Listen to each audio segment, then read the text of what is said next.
Beet Kannada. ನಾನು ಶ್ರುತಿ ಪಾಟೀಲ್. ಕನ್ನಡಿಗನ 1000 ಕೋಟಿ 100 ಭಾಷೆಯ ಒಂದೇ ಚಿತ್ರ ಹೇಗಿದೆ ಗೊತ್ತಾ?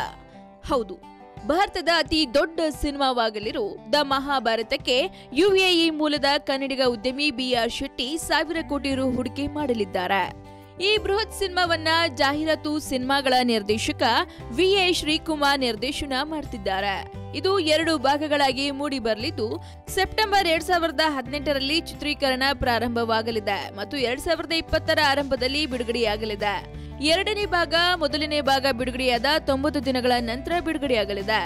ಈ ಸಿನಿಮಾ ಪ್ರಾಥಮಿಕವಾಗಿ ಇಂಗ್ಲಿಷ್, ಹಿಂದಿ, ಮಲಯಾಳಂ, ಕನ್ನಡ, ತಮಿಳು ಮತ್ತು ತೆಲುಗು ಭಾಷೆಗಳಲ್ಲಿ ಚಿತ್ರೀಕರಣಗೊಳ್ಳುತ್ತಿದ್ದು ನಂತರ ಪ್ರಮುಖ ಭಾರತೀಯ ಮತ್ತು ವಿದೇಶಿ ಭಾಷೆಗಳಲ್ಲಿ ಡಬ್ ಆಗಲಿದೆ ಎಂದು ಉದ್ಯಮಿ BR ಶೆಟ್ಟಿ ಒಡೆತನದ ಸಂಸ್ಥೆ ಹೇಳಿಕೆಯಲ್ಲಿ ತಿಳಿಸಿದೆ. ಆಸ್ಕರ್ ಪ್ರಶಸ್ತಿ ವಿಜೇತ ನಟರು ಸೇರಿದಂತೆ ಭಾರತೀಯ ಸಿನಿಮಾ ರಂಗದ ಮತ್ತು ಹಾಲಿವುಡ್ ಸಿನಿಮಾ ನಟರು ಕೂಡ ಈ ಸಿನಿಮಾದಲ್ಲಿ ನಟಿಸುತ್ತಿದ್ದಾರಂತೆ. ಇದು ಮಲಯಾಳಂನ ಖ್ಯಾತ ಸಾಹಿತಿ ಜ್ಞಾನಪೀಠ ಪ್ರಶಸ್ತಿ ವಿಜೇತ MT ವಾಸುದೇವನ್ ನಾಯರ್ ಅವರ ರಂಡಮುಳಂ ಪುಸ್ತಕ ಸಿನಿಮಾ ಅಳವಡಿಕೆ ಆಗಲಿದೆ. ಭೀಮನ ದೃಷ್ಟಿಯಿಂದ ಮಹಾಭಾರತದ ಕತೆ ಹೇಳುವ ಈ ಪುಸ್ತಕ ಬಹಳ ಪ್ರಸಿದ್ಧಿ ಮತ್ತು ಕನ್ನಡಕ್ಕೆ ಭೀಮಯಾನ ಎಂಬ ಹೆಸರಿನಲ್ಲಿ ಅನುವಾದವಾಗಿದೆ.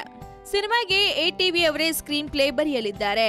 UAE ಎಕ್ಸ್ಚೇಂಜ್ ಮತ್ತು NMC ಹೆಲ್ತ್ ಕೇರ್ನ ಸಂಸ್ಥಾಪಕ ಮತ್ತು ಅಧ್ಯಕ್ಷ BR ಶೆಟ್ಟಿ ಹೇಳಿರುವಂತೆ ಇದು ನಿಜವಾದ ಮೇಕ್ ಇನ್ ಇಂಡಿಯಾ ಉತ್ಪಾದನೆ ಎಂದಿದ್ದಾರೆ.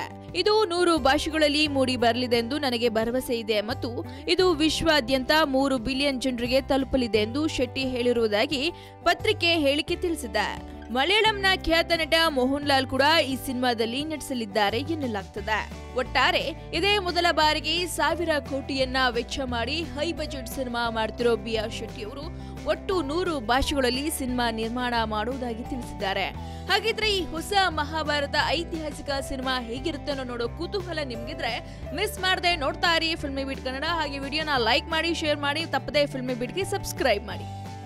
ಹಾಯ್, ಎಲ್ಲ ಸ್ಯಾಂಡಲ್ವುಡ್ ಮೂವೀಸ್ ಅಪ್ಡೇಟ್ಸ್ಗೆ ಪ್ಲಸ್ ನನ್ನ ಮೂವೀಸ್ ಅಪ್ಡೇಟ್ಸ್ಗೆ ಪ್ಲೀಸ್ ಎಲ್ಲರೂ ನೋಡ್ತಾ ಇರಿ ಫಿಲ್ಮಿ ಬೀಟ್ ಆ್ಯಂಡ್ ದಯವಿಟ್ಟು ಸಬ್ಸ್ಕ್ರೈಬ್ ಮಾಡಿ.